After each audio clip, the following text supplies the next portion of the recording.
Hi guys, I'm back with another video.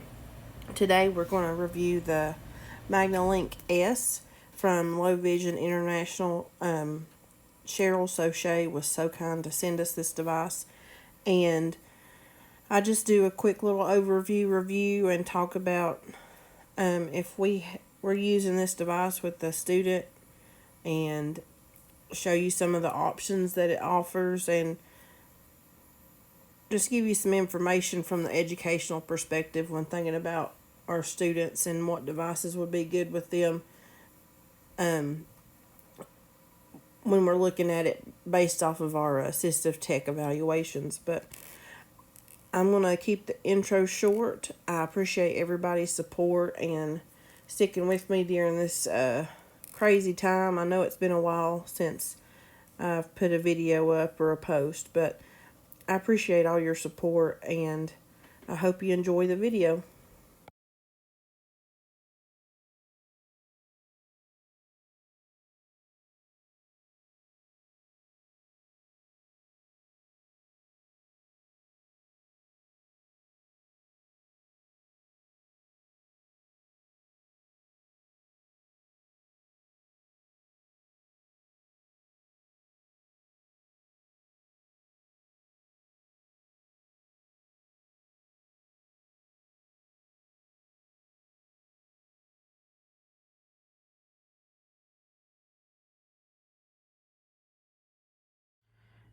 Alright, so the first thing we're going to start with is showing you how a student would have to open this setup.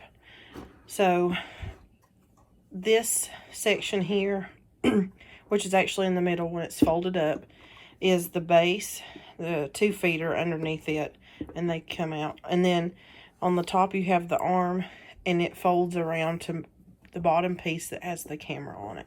So what I'm going to do is I'm going to pull this bottom piece out and it'll snap. And then I'm going to pull the bottom foot down and it will snap. So then I have this device so that I can manipulate the camera. Let me zoom out just a little bit. So I can manipulate the camera and move the base where I want it. And I do want to show you at the base here you have the buttons, and the feet pull out to the side.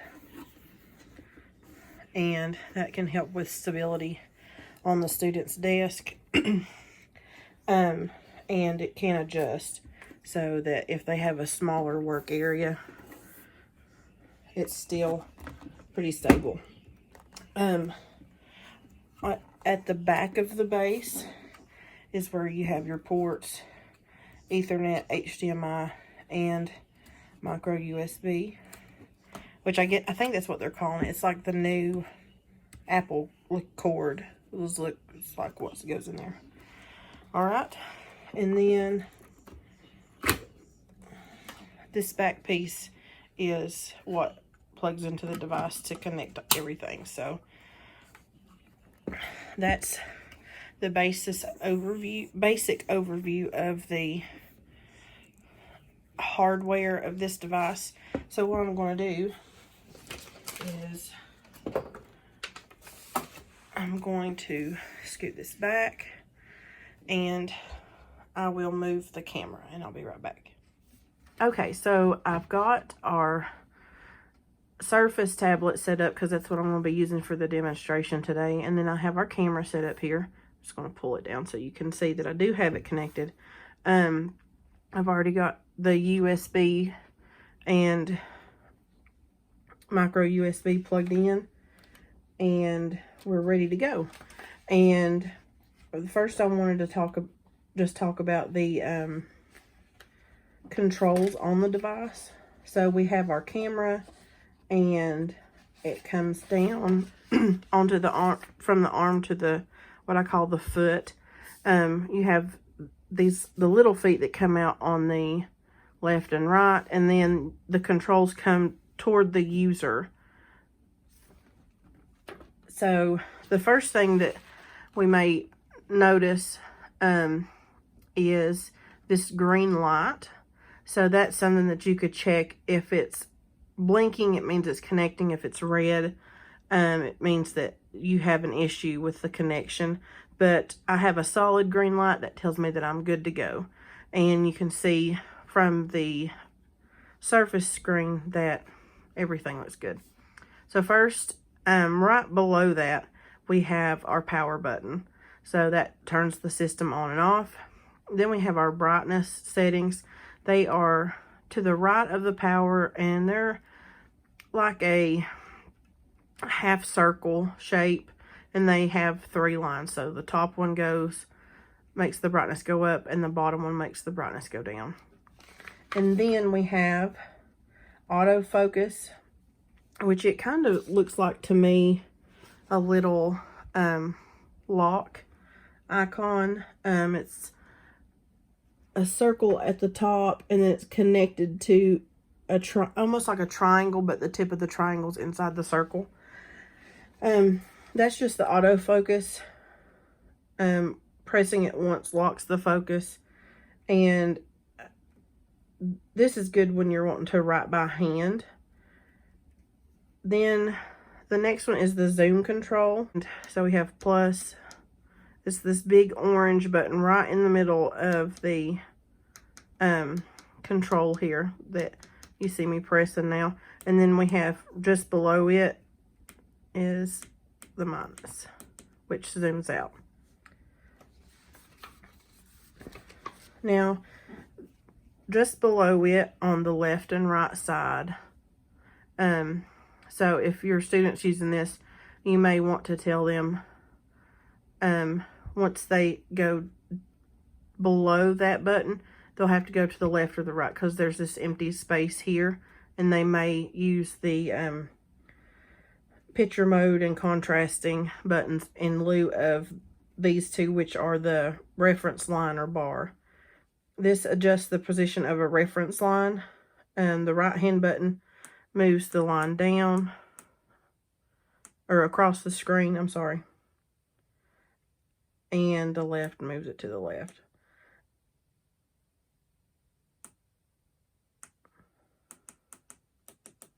So you can see, and you can make it horizontal, which is what I'm trying to do. Let me see.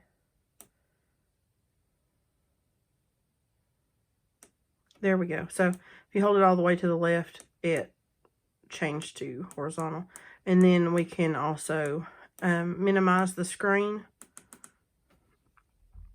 so that we have that focus line, which may be good for some students when reading. But holding it to the left is what changes those options. So see, now we're back to vertical. Then we have this button. It has 3 lines, almost like it's inside of a circle without an outline. And that's picture mode. This changes between natural colors and grayscale. So here is the natural color. You can see it's pretty bright, and when compared to the color of the actual keyboard. Let me get the focus line off. So now you can see how I'm changing the lighting or the brightness, and then it's grayscale. So this one moves from natural to grayscale.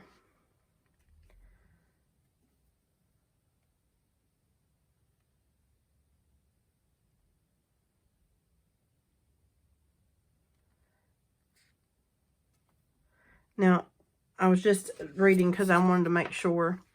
To mirror the image, you hold it down for 3 seconds. So see, now we have it mirrored. So that might happen to a student, and you could get a teacher to call and say, everything's backwards. So just hold it down, and it's all fixed.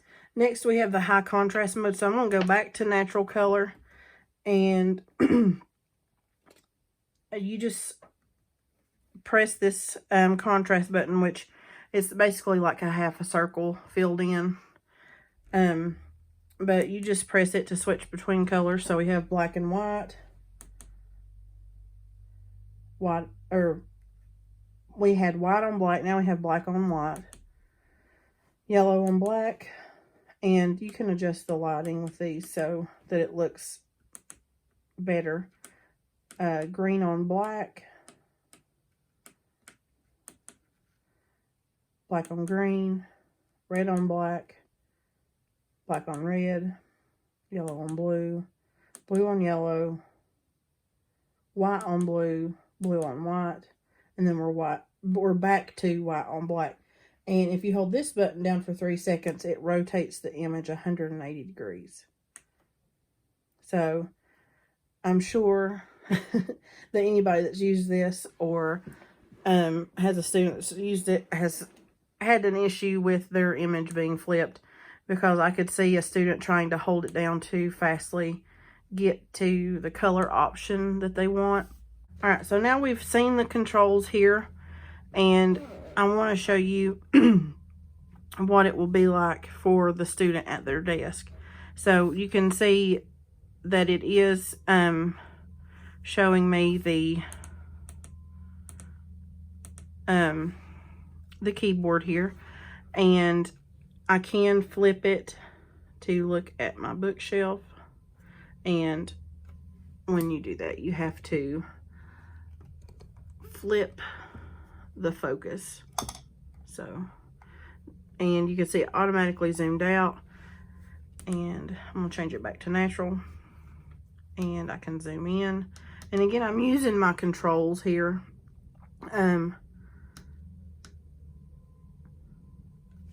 to control the device, but I can also use the computer to do this. So you can change the autofocus on, you can change the colors on the computer. So if I wanted yellow on blue or white on black, I needed to increase the brightness, I can do all that here. I can control the focus line. Oops.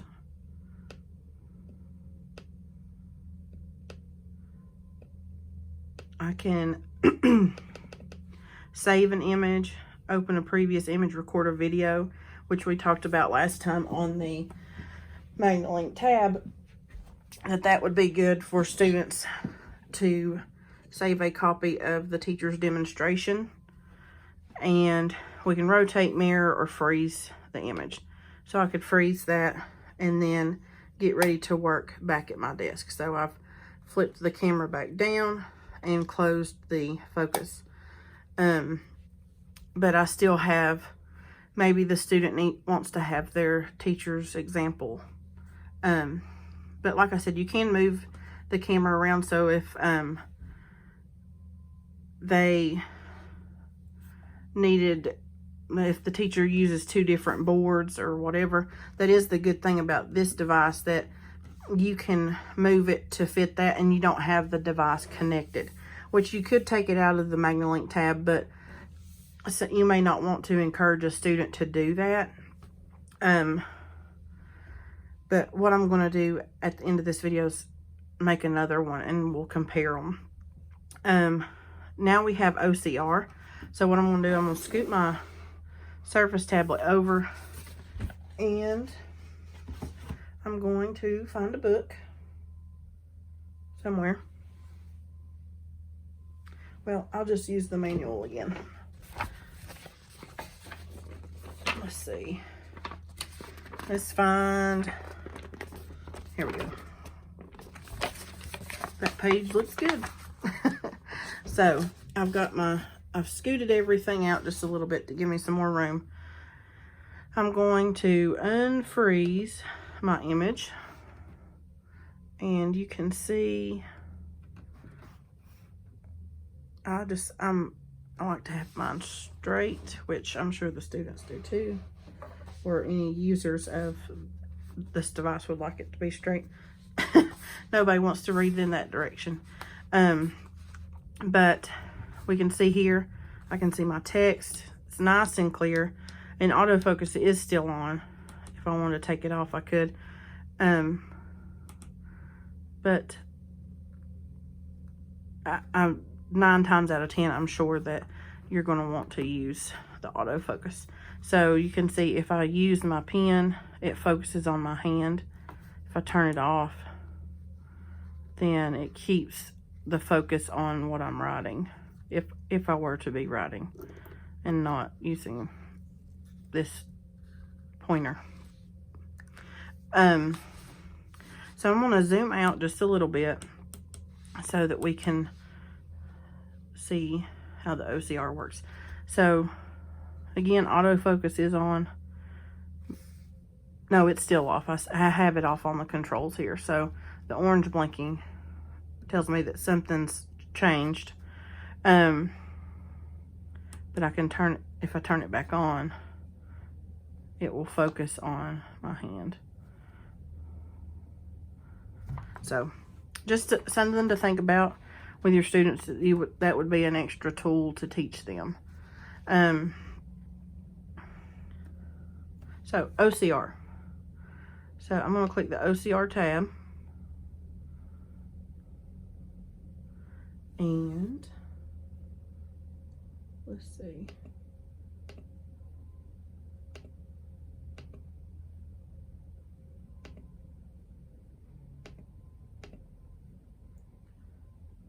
All right, OCR. 4. Overview mode reduces magnification to overview mode. Click Add the magnification. When overview mode is active, displayed in the middle of the video window. 5. Lock autofocus locks the autofocus mode. This can be used when right by hand. In this way, autofocus is not affected in the middle of the video window. 5. Lock autofocus locks the autofocus mode. This can be used when right by hand. In this way, autofocus is not affected your hand. Press the button a second time to react. 6. All right. I had to find the pause button. So when I have OCR, I can save or open, change the color to whatever setting I need. It does come up black on white automatically. We can change the font.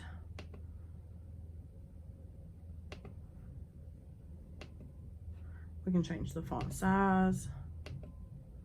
And I apologize that my neighbor decided today was a good day to use their backhoe. Then we have play and stop. 6. Focus up or do. And you can see there is a square to help focus on what's being read. Then we have view modes. So we have the image, and then down at the bottom, it shows it up and it does highlight what it's reading. So we just had it a full screen of the text. This takes the image away and just keeps the text. And then, like I said, I can change that text to make it larger or smaller. This is where your learning media assessments are going to come in and help you there. So there you can see I changed the text to Arial and the font's 112. You may not be able to see specifically these small things that I'm clicking, but I am telling you what they are. The next one is a line at a time, and it does have the highlight there. So again, if you change this to yellow and blue, or blue on yellow, focus distance. When this function, it will change the highlight color to what works for the student. Then we have quiet.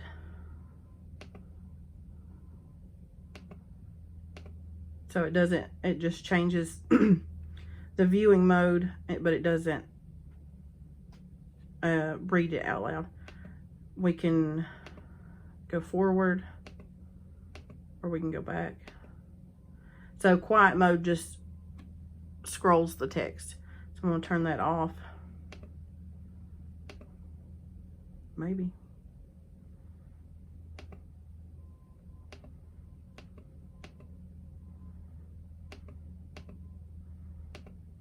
Sentence. Okay. So we have quiet, and then we have back and forward, and then we have Block. reading mode. Character. So the last view mode was character. So it's just one character at a time. So let's... 4. Overview mode reduces magnification to overview mode. Click add the magnification. When over... word by word. There is how that it will read it to the student. So I'm going to go back to this view where it's just the text. Overview mode reduces magnification to over... So we had word by block, word by word, character, block, sentence, word by word, character, block, sentence, word by word, character. 4. Overview mode reduces magnification to overview mode. So you can see it keeps the highlight where it's reading. 4. Overview mode reduces magnification to overview mode. Click add the magnification. And then here we have our volume and our speed. So if I wanted her to read faster, maybe. There we go. 4. Overview mode reduces magnification to overview mode. Click add the magnification. When overview mode. Then we have the pages. If you have multiple pages, split modes allows me to view my work and have another program open. So if I wanted to have, let's see,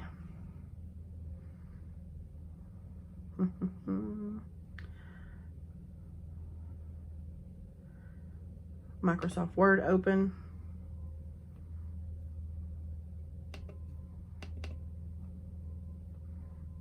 I can minimize it and adjust it so that I can see.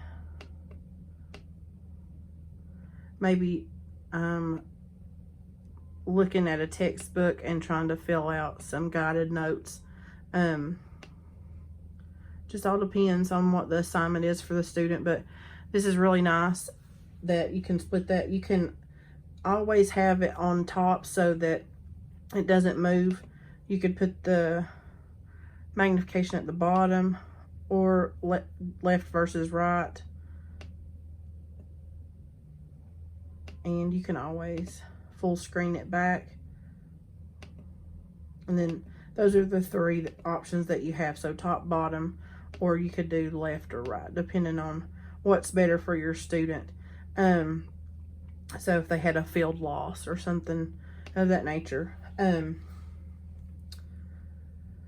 So I can go back to camera and maybe I want to zoom all the way out and then take a picture. So let's do where? Save. And it will save it to their documents. So it pops up for an option of where to save that. Probably my favorite thing is the recording a video, because I know in school that if I could re-listen to the teacher doing a demonstration, it would be fantastic. But overall, a nice little device. I like that you can use whatever computer device that you like. Such as, you guys know I'm an Apple fan, so I could use my laptop, plug it in, download the software, and be ready to go. So let's talk about in the classroom. So we see we've got some good room here. Of course, having the cord connected is going to change how stretched out the student can be. But enough room for a textbook. You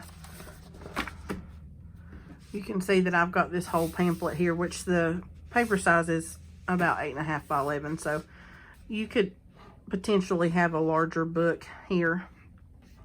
And I've not got it stretched all the way out, but because my desk isn't big enough. But you can see I have an open book here. But if I go back to camera, you can see on the screen there that I would lose this edge here. So that's one thing to think about. I would have to potentially like fold my book up, which is pretty common, but I've seen it a lot, but I do have that option. I can always fold the book. Unlike some other devices, you may not have to worry about that, but it's always going to be hard to have something that's going to be able to completely have a book inside. Now, there is the option of purchasing the tray table with this device, and there's also external controls, so you could potentially attach the external controls, and if I had this all the way out, I could better adjust my book to, see, I'm getting caught on the foot there, but if I had the external controls, I wouldn't have to worry about covering it up. So that's an option. The external controls is another one that if maybe the student doesn't have to move it around as much, but they need that option that, you know, they always use it in math, but they don't always need it in science, but maybe they do need it in science, but in math they have to use the external controller. There's that versatility so that you have those options. Maybe they don't need the XY table in science, but they need it in math, or they don't need it in math, they need it in science. That reduces what you're going to have to carry around. But this setup that I have here, another option is you don't have to use these controls. I can always just use the controls that are on the computer here, which it just all depends on the student, what you think the student's going to be able to do. You know, they might do better with just using the controls, or if it's maybe a high school student, they may be fine with these options up at the top here. And you can see it's moving as I touch it because that is a touchscreen tablet there. As far as writing, there's plenty of clearance here, and I don't see an issue with getting a student to be able to write under this. Of course, you know, they would have to move it, write what they needed to, and then continuously move it. If they didn't have the XY table, it might be a little bit more difficult, but some students are more creative problem solvers than others, but I personally don't think that I would have an issue with having a notebook and writing, or being able to pull up Microsoft Word and type my notes from the document my teacher gave me. Now, overall, I think this is a nice little option because I have my nice lightweight tablet, and then I have my nice lightweight camera. It's I wouldn't say it's any heavier than the Magnilink tab, and it's going to fit nicely in a backpack because let me show you again. I'm going to close out of all of this. I'm going to close my tablet to give you an idea of what a student would have to carry around. So again, I don't have a cord that I have to worry about being plugged in. So if I wanted to sit on the floor with my group and have my CCTV down there with me, that's going to help me be more included. So just like with the tab, you know. So I'm going to fold this down.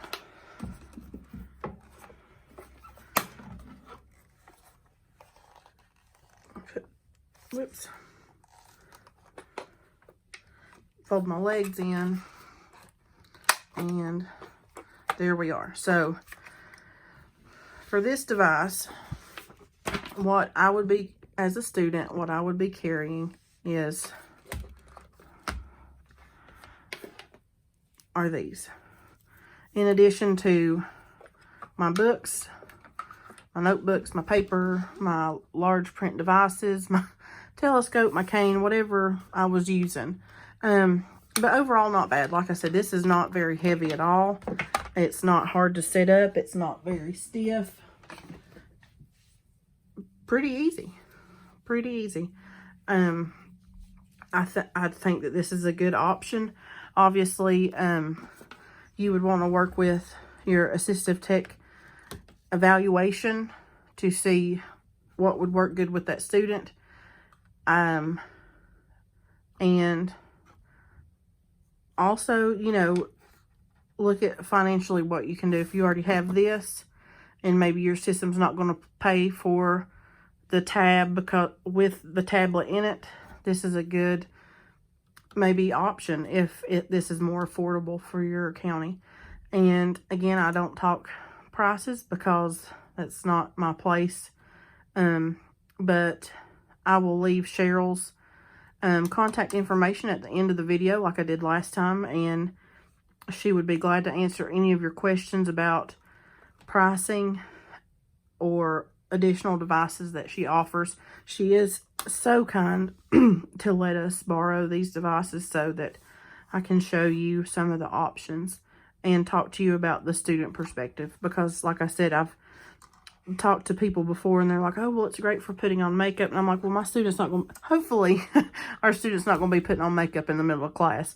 But accessibility, you know, if you're a college student that's looking for a device, and like I said, price point between the Magnilink tab and the Magnilink S, maybe that's this is a more affordable option. But I wouldn't have a problem with carrying this around. It's not together, in addition to the cord, it's not unbearable in a backpack. I think I'd be just fine. I don't see any difference in this and a lot of textbooks that some other students carry around.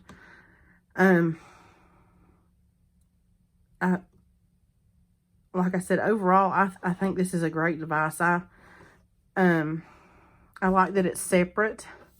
One thing I did notice is, unlike the Magnilink tab, which I'll get into it more with my comparison video, is I can't have magnification when I'm writing and when I'm reading. So I'd have to be constantly switching those two out. So that's something to think about. Is the time that your student or yourself would need to complete something with having to switch those out all the time. You're writing versus what you're reading. Of course, you could do that split view and keep what you were reading up on the top of the screen, and then have take an image and do your writing that way. Or, like I said, split the screen and do the typing. But every student's different. We all know that.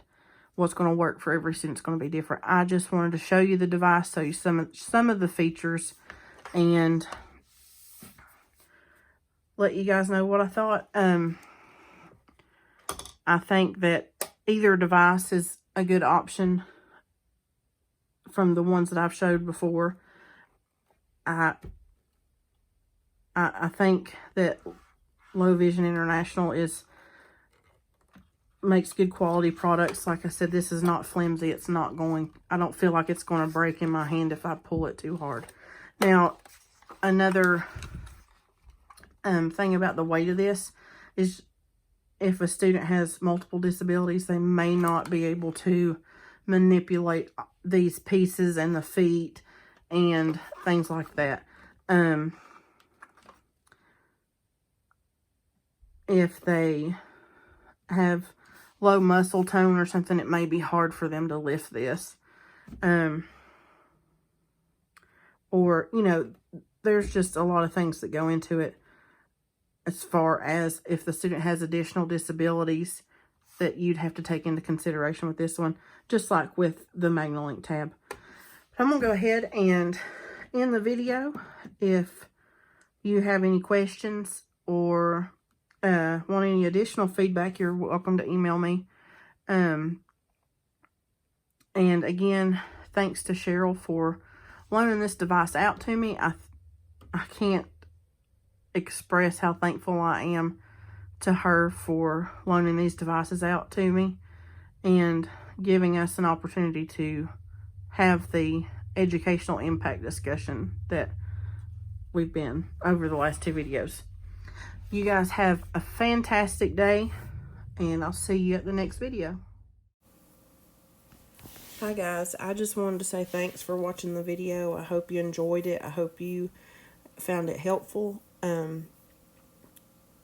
I have a few videos planned to record in the next few days. I am trying to get back in the groove of posting for you guys at least once a week, something helpful or some good information that I found. And I also wanted to leave you with Cheryl Saucier's information. Her phone number is 423-763-7118. Her email is cheryl@mvlvs.com. And you can visit the website at www.mvlvs.com. Thank you guys for watching. I hope you have a fantastic night or day, whatever it is, wherever you are. And I'll see you at the next video.